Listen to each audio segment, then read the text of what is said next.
Follow the Moon Home, but A Tale of One Idea, 20 Kids and 100 Sea Turtles by Philippe Cousteau and Deborah Hopkinson. Illustrated by Milo So. I always need help finding my way, especially in a new place. Before long, you'll feel right at home, Viv. I wasn't so sure. Welcome, Vivian, called Mr. J. You're just in time for the fun. We're looking for a problem to solve. I got out my pencil and bit my lip. I rode my bike all over town looking for a problem. Mostly, I just got lost. On Saturday, I took Samson and Luna for a run on the beach. Mostly they pulled me. Let's make a gigantic hole, I gasped, plopping down. My big digger and my little digger sprang into action. Suddenly, it was raining sand. Looks like fun, but be sure to fill in that hole, said a man walking by. It's nesting season. I smoothed out the sand, and we all went to look. What do holes have to do with turtles? It's because of the babies, said a voice. I whirled to see a girl from school. I'm Clementine, she reminded me. Baby sea turtles need a clear path to the sea. Holes and sandcastles get in their way. I didn't know we had sea turtles here. Samson pulled on the leash. We do. Oh, and look what happened to this baby, cried Clementine. Why were you going the wrong way, little one? Mr. J had told us to use our own eyes, so that night, Mom and I went back to the beach.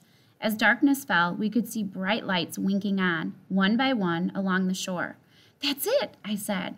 The lights in the beach houses are the problem. Why is that? Mom asked. When baby turtles hatch, they follow the strongest light they see, I explained. So if they head away from the sea, they get dehydrated and die. My heart sank as I stared at the houses. There are so many. How can we ask all these people to turn off their lights? Most of these houses are vacation rentals, Mom said. That means new people come to stay every few days. We'd have to knock on doors every night.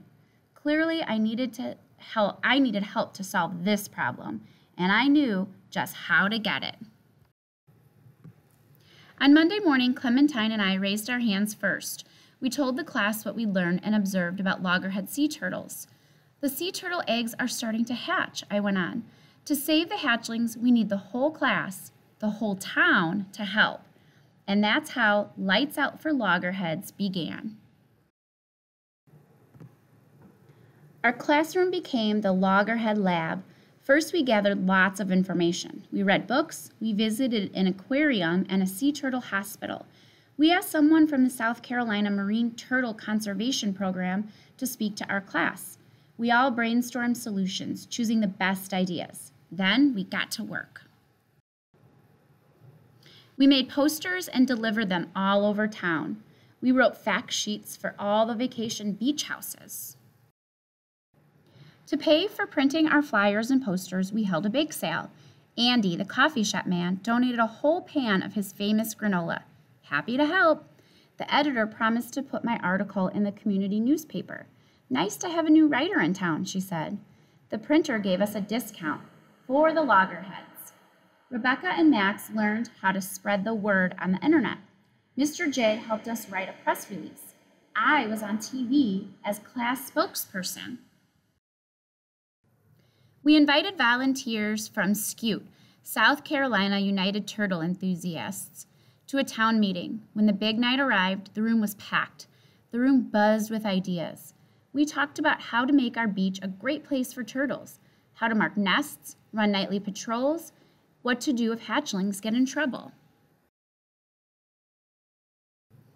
At the end, we decided to form our own volunteer group. People cheered for our class.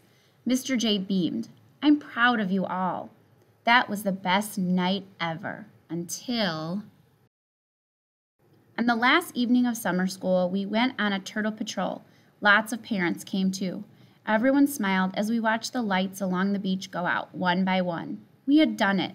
Suddenly, a movement on the sand caught my eye. Over here, I whispered. We crept closer, careful to stay quiet. A crescent moon shone on the waves. The sea glittered like silver. I made out first one, then two hatchlings. Soon the sand seemed to boil over with life. Tiny turtles, no more than 2 inches long, burst from the nest. We watched, barely daring to breathe. Would they know where to go? Then they were off, scurrying over the sand and into the shimmering sea. We stood together, smiling and silent with wonder. Then, just like the turtles, we followed the moon home.